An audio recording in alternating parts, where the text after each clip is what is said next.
Makita? Kashan! Mrs. Abbott, the head of the orphanage, screamed at us. Kashan swung at me, but I dodged his blow and punched him in the stomach. Before I could deliver another blow, Auntie Pearl, one of the workers at the orphanage, held my hand. That night, I went to bed without dinner.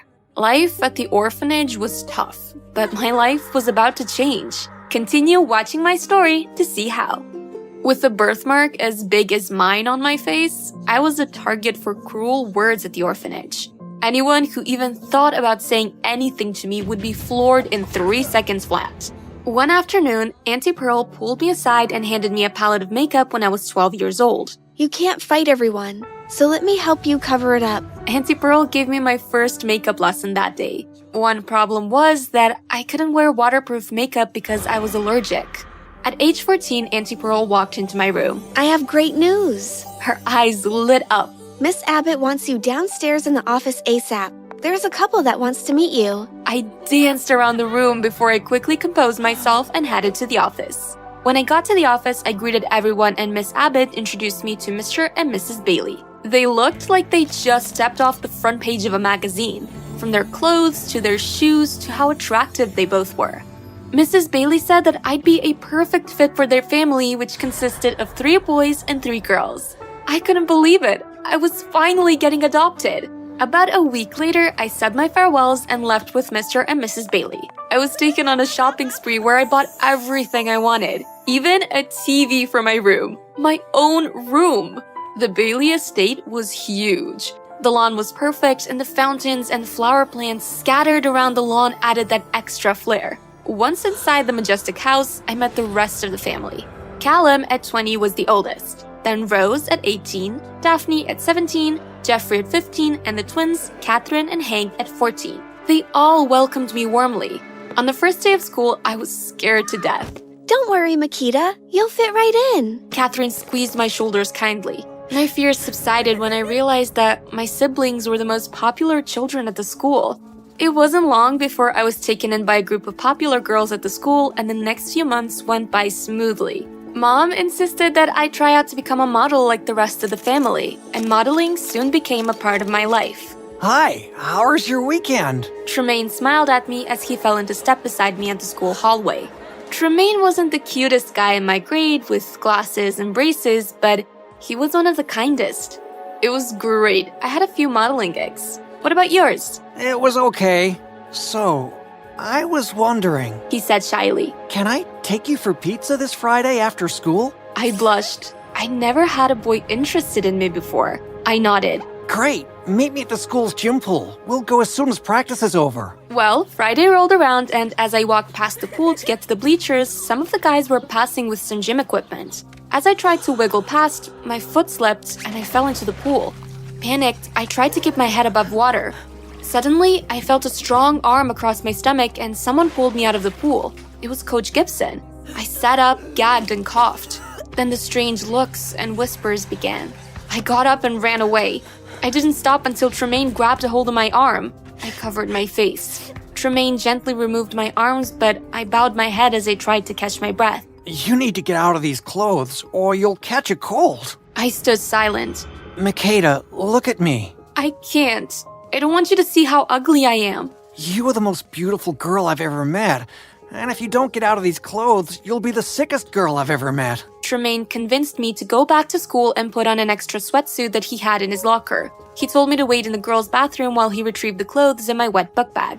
Tremaine walked me home and not once mentioned my birthmark. I'm sorry our pizza date didn't work out, but don't worry, we'll do it another day. He kissed me on the cheek and left.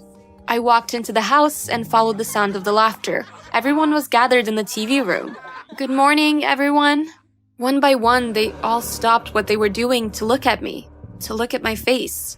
My siblings doubled over with laughter as Mom walked up to me and held my face. What is this? Why is this on your face? I pulled away. It's my birthmark. No, this can't be happening. Not during the height of the modeling season. Mom threw her hands into the air. I ran to my room. The next morning, when I woke up, I saw a note on my dresser. Mom said that going forward, I should address her as Mrs. Bailey, and she canceled all my upcoming modeling gigs. Over the next few weeks, one thing led to another, and I became invisible to the family that once loved me. Tremaine was my only friend. I spent some afternoons with him and his grandmother. I was even invited to dinner a few times. One afternoon when I was in the school's bathroom, a few girls entered. And Tremaine may not be the cutest guy, but he's still too good to be seen with Makita Monster. The girls laughed hysterically. I pushed open the stall of the bathroom and glared at all the girls. The girls scoffed at me and turned to walk away. I grabbed the ponytail of the closest girl and dragged her to the floor. It wasn't long before I dealt blows to everyone. Eventually, I was dragged out of the bathroom by a teacher and was sent to the principal's office while the other girls were taken to the nurse's station. I was suspended for a week. Back at school, everyone was talking about the school's annual beauty pageant, to be held in a few weeks. As soon as I got home, I spoke to Mrs. Bailey about it. She laughed. You, in a beauty pageant. A Bailey has always won that pageant. It's a family tradition. And how do you plan to pay for your dresses and costumes? I can use my allowance money. Mrs. Bailey thought for a few seconds before she responded. You can participate in the pageant, but you will no longer receive an allowance. Mrs. Bailey walked away. That night, I went to dinner again at Tremaine's house. During dinner, I picked at my plate. What's wrong, honey? You've been quiet tonight. Tremaine's granny touched my hand slightly. I sighed heavily and told Tremaine and his granny that I wanted to enter the pageant show that the school was hosting, but I didn't have the funds. I'm sure we can find a way to raise funds. Tremaine said. We? Sure, why not? What are friends for? Over the next few weeks, Tremaine and I worked hard doing odd jobs in the neighborhood, and Tremaine's granny worked tirelessly to ensure my gown and costume were gorgeous. Finally, it was time for the pageant. After the contestants were given the rules and showed their dressing rooms, I went in search of Tremaine. As I walked into the courtyard, I spotted Catherine and Tremaine kissing in front of everyone. Tremaine? Tremaine pulled away. Makeda! I walked away quickly, my cheeks flushed with embarrassment. I stayed in my dressing room until the show began. And boy, was it a show. During the dance routine, my heel flew off. Next, bits and pieces of my costume fell apart on the stage as I paraded. For the talent part, the wrong CD was played and the microphone sounded awful. After my performance, I entered my dressing room and picked up my last outfit, my evening gown. There was a huge hole in the midsection of my dress. Numb, I sank to the floor. There was a knock on the door. Makeda, please open up. I didn't move. I heard the door open and Tremaine sat next to me on the floor. I overheard Catherine and Daphne. They've been sabotaging you, which included the kiss you saw. I hesitated. Then I hugged him. I couldn't do this without my best friend. Tremaine took the dress in his hands. Makeda, I can salvage this. About 15 minutes later, the dress looked fabulous. You don't live with a seamstress and not pick up a few things. It's amazing what you can do with safety pins and duct tape. Tremaine joked. Tremaine stepped out of the room and I quickly slipped into the dress and stepped out of the room. You look amazing. Thank you. I gave a little twirl. Tremaine extended his arm and I took it. As we walked towards the stage, Mrs. Bailey walked towards me with a mug of water in her hand. Is she go... Before I could finish, I watched in horror as Tremaine stopped Mom from throwing the water on me. They scuffled for a few seconds before the mug of water slipped and splashed all over Mrs. Bailey's face. I gasped loudly before I placed my hands over my mouth. Mrs. Bailey's eyes widened in fear before she ran away. Just then, Stacy, the stage assistant, walked up to them. You need to get onto the stage now. I shook my head. I can't do this. Makita! Tremaine called after me as I ran behind Mrs. Bailey. I found Mrs. Bailey in the parking lot leaning against a car, drying her eyes. I stood in front of her and didn't say anything. When I was younger, I was playing with matches in my room. At that time, Mom was in a wheelchair because she was sick, and Dad went outside to water Mom's flower bed. It wasn't long before my entire room was on fire. Both my parents died in that fire, and that day haunts me even now. I went to live with my grandmother, who blamed me for her son's death and called me ugly until the day she died when I was 16 years old. I tried to have surgery to remove my scars, but it didn't help. Mrs. Bailey, you're a beautiful woman. She looked up at me and smiled. We hugged. Did this mean everything was back to normal? It turns out it meant nothing at all. Around 3 p.m. the next day, Mrs. Bailey knocked on my bedroom door, opened it, and stepped into my bedroom. Makita, there is someone here to see you. Mrs. Bailey stepped aside and Mrs. Abbott walked in with an apologetic look on her face. Mrs. Abbott, I'll leave you to it. Mrs. Bailey walked out of the room. Let me guess, you came to take me back. Mrs. Abbott hugged me. I'm so sorry to put you through this. I walked out of the Bailey's household with just the clothes on my back. 3 years later, on the front page of the local paper, Mrs. Bailey was arrested for an embezzlement scandal at her company's grandest party of the year. With all their funding on hold, the Bailey family lost everything. I can't say I feel sorry for them though. I guess this is just karma biting back. On my 18th birthday, I gathered my things and kissed Auntie Pearl and Mrs. Abbott goodbye and left the orphanage behind. At around age 22, while working the afternoon shift as a waitress at a small cafe, someone walked up to me. Hi, Makeda, is that you? I looked at the person blankly. It's me, Tremaine. My eyes lit up and I gave him a quick hug. It's nice to see you after all these years. How have you been? How about we catch up over dinner tonight? I agreed and we exchanged numbers. I'll call you when my shift is over. He smiled. Great, I'll see you in a few hours. That night was the rekindling of a friendship and the beginning of so much more. He mentioned how refreshing it was to see me in my natural beauty. As the time passed, weeks turned into months and months turned into years. Tremaine and I are now planning our wedding. In life, some people will love you just as you are, while others will never like you, no matter how hard you try. Choose your friends wisely. They are a reflection of how you feel about yourself. So, are you excited? My best friend Sam asked as we packed our stuff. It was our final day of college and we were getting ready to leave. Excited about what? Come on, Ricky, your parents are loaded and they have a fancy job waiting for you. I, on the other hand, have my brother's couch waiting for me. Sam was right. My parents owned one of the biggest law firms in the country. In a few weeks, I'd be joining them, putting my law degree to good use. I couldn't wait. I'll talk to them about offering you a position at the firm. Really? What if they say no? Dude, don't worry, my parents will never say no to me. However, a few days later when I spoke to Mom about it, I was in for a rude shock. Absolutely not. We're not going to give Sam a job just because you asked. But Mom, I promised him. Why would you do such a thing? We are not a charity organization, Ricky. I really pleaded with her, but she didn't budge. So I had to go over to Sam's house and give him the bad news.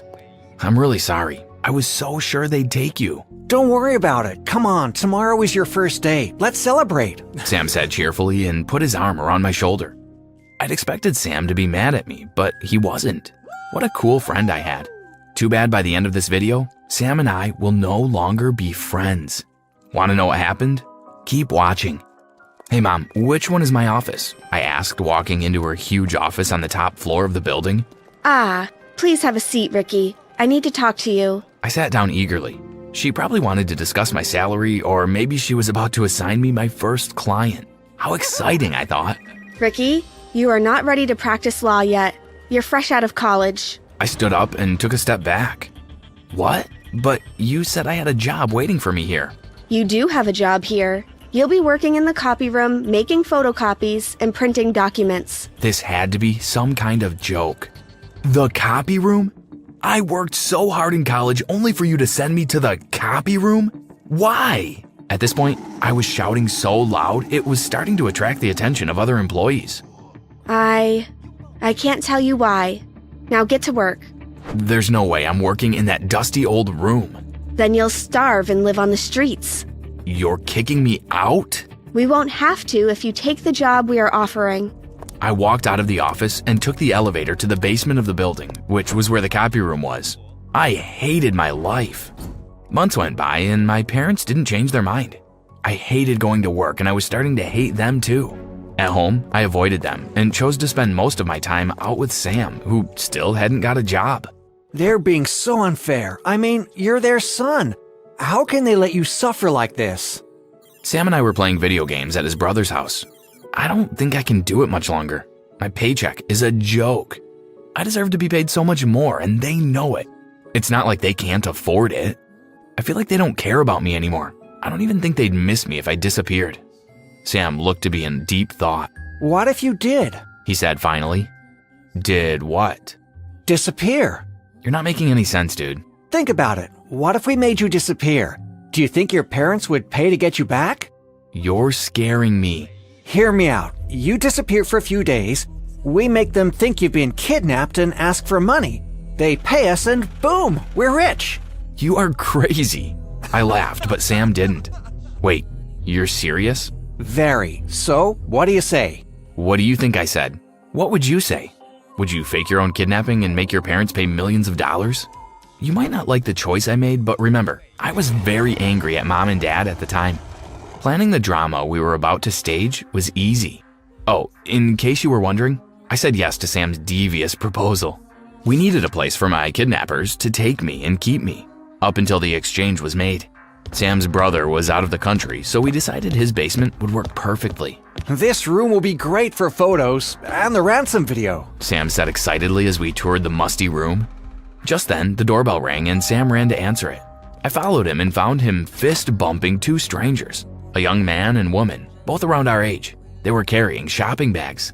Ricky, meet my cousins Dave and Jenny. They'll be helping us with your kidnapping. I had no idea we were involving other people. We have to make it look believable. They also brought supplies. Supplies? I was now realizing that Sam had put much more thought into this than me. Yeah, we brought masks, zip ties, duct tape, and other things. Jenny answered. I stared as they emptied their shopping bags on the table. Sam said you'll be asking for $1 million from your parents? Yeah. There's been a change of plans. You need to ask for $2 million. What? Why? Well, Jenny and I are part of the deal now. Do the math, Richard. I didn't like Dave's tone. Also, he looked like he hadn't had a shower in weeks. Sam? I looked to my friend for help. Dave is right. $1 million is too little to split 4 ways. Sam could hardly look me in the eye. What was he hiding? We have him, and all we need is $2 million and we'll let him go. A masked Dave stood in front of a camera, recording the video to be delivered to my parents' house. I sat directly behind him, tied to a chair, my head hanging low. The whole scene was straight out of a movie. It had been 2 days since my family last saw me. Our plan was going smoothly so far. Sam and Dave had grabbed me outside the firm as I walked to my car. They'd put me in a dark van, then drove off. You have 4 days to deliver the money to this address. Dave recited the address to an old isolated church that was no longer in use. Do not call the police or alert the media if you want to see Ricky again, he threatened. Early the next day, Dave, disguised as a pizza delivery man, left a pizza box at my parents' front door. Inside the box was a flash drive with a video and photos of me tied up in the basement. 4 days later, we all got in the dark van and went to the church. We parked behind some bushes and waited. What if they don't show up? I asked nervously. Then we keep holding you, Dave said sternly. What? I never agreed to that. Relax, he's just messing with you. Sam laughed. Guys, look! Jenny exclaimed. We all looked out the van to see a car approaching. That's Dad's car. We watched as Dad got out of the car carrying a duffel bag. He looked around for a few seconds, then placed the bag on a bench. When he got back in his car and drove off, Sam ran to the bench and grabbed the bag. Woohoo! This is incredible! I can't believe they were dumb enough to believe you were in danger. Clearly, Sam was having a great day. On the other hand, I was overcome with guilt. Cheer up, Ricky, we're rich! Now go home and put on your best show. A few minutes later, they dropped me off a few blocks from my parents' house. After rolling in the dirt a few times, I walked up our driveway and rang the doorbell. Mom opened the door and screamed in horror. Goodness! What did they do to you? Are you hurt? Mom had been fussing over me for close to an hour. I'm fine, Mom. I just need a shower and some rest. Truth was, guilt was eating me up, and I wanted to get out of the room as fast as I could. Just then, a worried-looking dad walked in. Ricky, you're already home? Yeah, Dad, they dropped me off down the road. Where were they holding you? I really don't know. They blindfolded me the whole time. Please don't call the police. The kidnappers said they'll hurt one of us if we talk to the cops. Also, I didn't see any of their faces, so... Ricky, please calm down. We know you've been through a lot the last few days, but there's something we need you to know. I sat down and they looked at each other uncomfortably. Before your grandmother died, she left you a lot of money. She did? Why didn't you ever tell me? Well, the money came with some conditions. What conditions? First, you had to graduate college, and second, you had to work in the firm's copy room for 1 year. Once you fulfilled those 2 conditions, we were to release the money to you. I was in shock. So this is why you had me working there? I thought you hated me. What? No. We always want the best for you. But we had to do as she asked so you could get the $2 million in her will. $2 million? That's a lot of money. I'll continue to work in the copy room until the end of the year like Grandma wanted. Ricky, we are afraid the money is gone. What? Gone where? When you got kidnapped, we didn't have the money they were asking for. So we spoke to Grandma's attorney and she agreed to release the money Grandma left you. I didn't like where the conversation was going. Dread filled me, and at Mom's next words, I realized how much I had messed up. We are so sorry, dear. We had to give them your money. We were afraid they'd hurt you. Mom said tearfully. No, this isn't good, I exclaimed, startling them. What isn't good, son? I stood up and paced around the room. I had just given most of my fortune away. Ricky, we're sorry you're upset, but your safety is very important to us. I don't care about that. So many things went through my mind. Should I reveal the truth to see if Sam and his cousins would give back the money? I was almost sure we'd all be arrested. But what other choice did I have? If I stayed quiet, I'd lose $1.5 million. Mom, Dad, I have to tell you something, I finally said. Then I told them everything. I'm going to kill you, you coward! Dave shouted when he saw me at the police station. After I came clean to my parents, they had called the police immediately. Sam and his cousins were arrested soon afterwards. Whose idea was it? Who started all this? Mrs. Baker, Grandma's attorney, asked. My parents had called and asked her to meet us at the police station. It was Sam's idea, but I went along with it, so please don't punish him alone. He's my best friend. Well, I have some information that might make you want to reconsider that. Sam knew about the money your grandma left you. Of all the things I expected to hear, that was not one of them. What? How? While you were both in college, he worked for me as an intern for several months. But I fired him because I found him looking around in my office once. I never trusted him after that. Are you sure he knew about Grandma's will? Yes. It was on my desk when I walked in on him. He was reading it. But he couldn't have. Stop defending him. Jenny just told the police how Sam approached her and Dave with a proposal. He promised them $100,000 each if they helped out with the plan. But Sam said we were dividing the money equally. He lied to you. He was going to take the biggest share. Also, Jenny and Dave are not his cousins. Sam found them on the street. They're both homeless. How could I be so foolish? I apologized to my parents numerous times.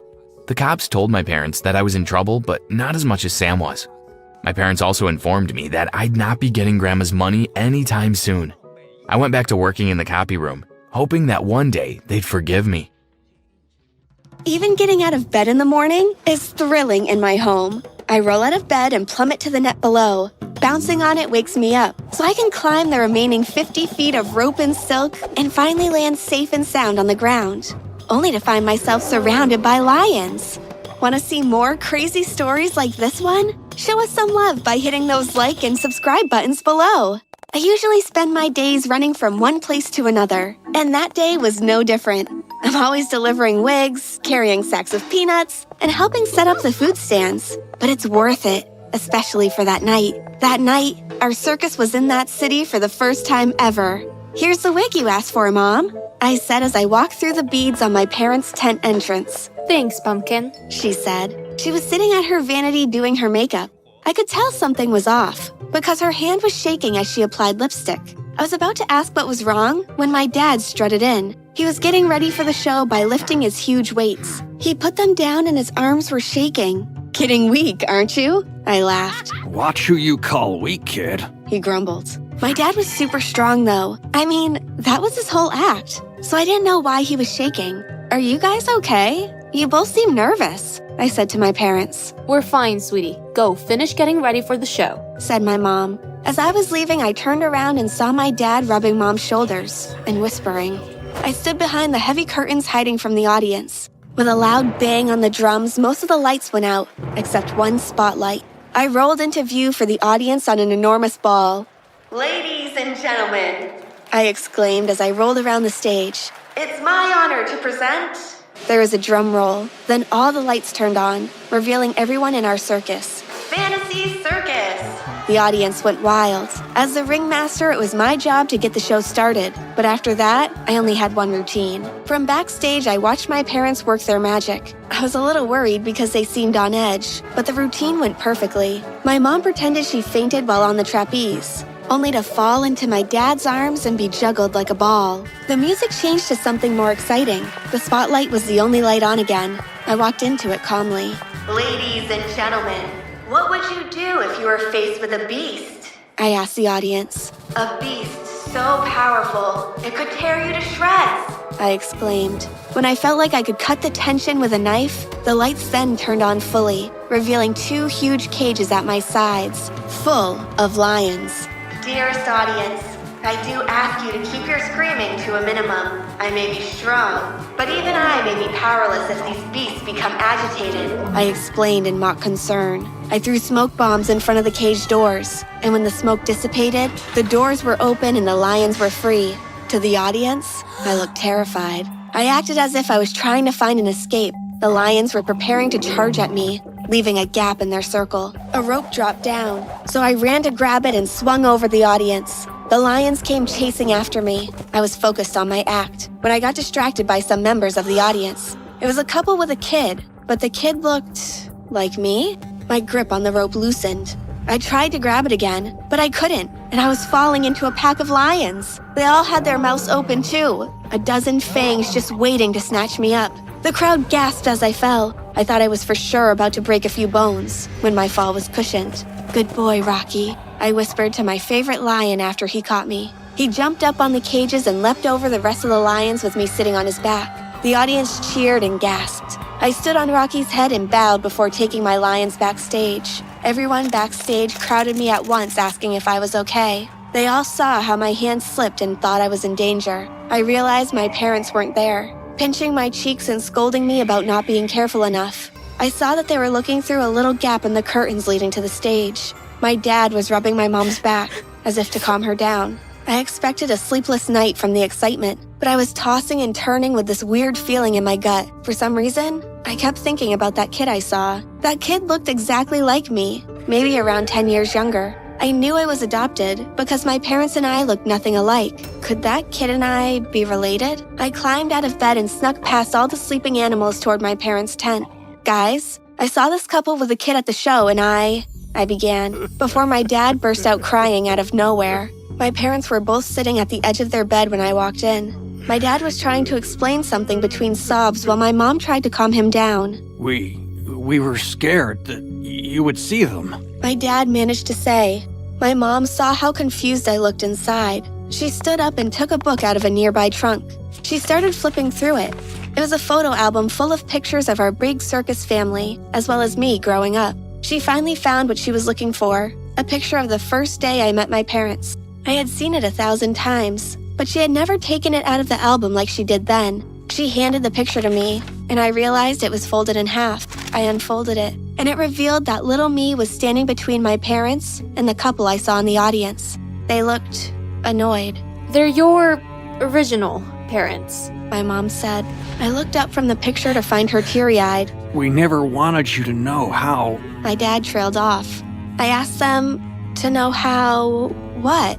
They hesitated, but once they explained, I understood. I also wouldn't have told myself my biological parents sold me. They didn't exactly sell you. You were throwing a tantrum and they were annoyed, so they left you, said my mom, trying to soften the blow. But they still made money from leaving me. The former owner of the circus insisted on giving them something for me, and they decided they wanted some cash.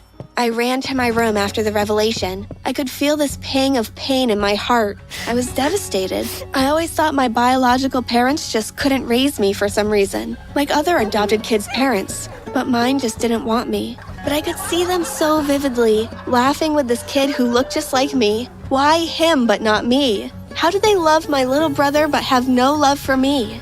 I needed answers. My parents being the current owners of the circus had some perks. The ticket lady gave me all the information about the people in the specific seat and row I asked her about. You know, for child abandoners, they were really active in their kids' school community. At least, that's what their social media wanted me to think. So now I knew which school their kid went to, and phase 2 of my plan could begin. I strolled up to this middle school with a huge group of clowns. Literally. Apparently, it's too dangerous to bring lions and elephants to a school. So for the circus promotion, all the school wanted from us was clowns. Pretty lame if you ask me. I excused myself to go to the bathroom.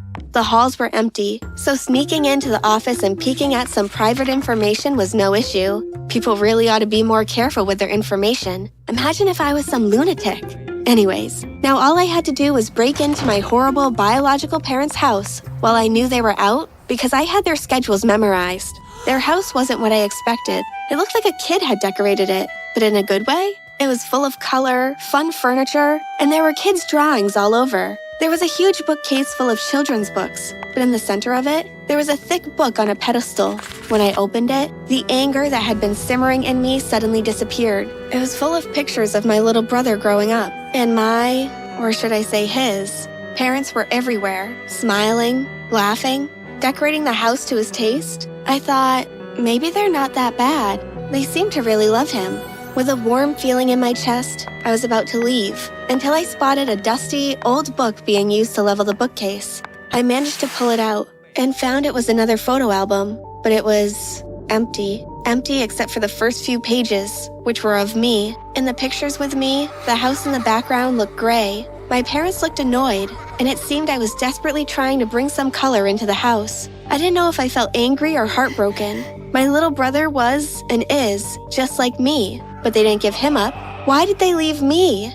I composed myself. Then I blew the whistle in my pocket. Time for phase 3. When the front door opened hours later, I was waiting. I heard 3 gasps, then laughter, but only from one person. My little brother ran into the room, which must have looked different from what he was used to, because it was now covered in paint, confetti, and balloons. Lion Girl! He exclaimed. That's when our, or his, parents ran into the room. I'm Micah! Said my brother. Hi, Micah, I said, before looking straight at his parents and saying, I'm your sister, Leona. The look of horror on their faces was priceless. What did you do to our house? Asked the woman who was supposed to be my mother. Micah ran upstairs, probably to see what I had done to his room. Did you think I would never find you, or find out the truth? I asked the couple. I demanded an explanation. The couple started shaking nervously. We felt bad after what we did, The man began. but we want to do better the second time around.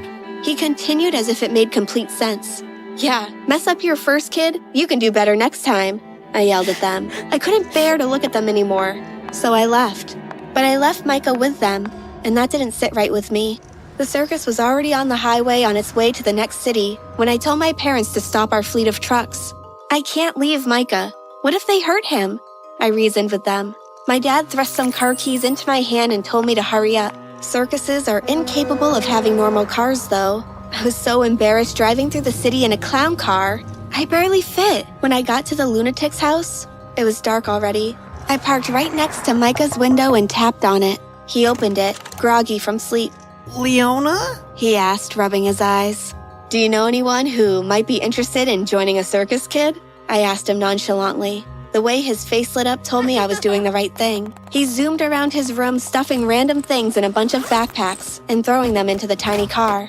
Micah was climbing into the car when his door burst open and his parents ran into the room, shouting to let their son go. How can your abandoned daughter trust you with her little brother? I yelled as I put the car in reverse. You don't deserve kids like us, I shouted before speeding away. Where are we going? Micah asked me. I smiled and told him we were going home, where there's a show every single night. Micah talked on and on about all the cool circus things he wanted to learn, and I couldn't help but laugh. It was crazy seeing how alike we are, seeing how alike we are, seeing how alike we are, seeing how alike we are.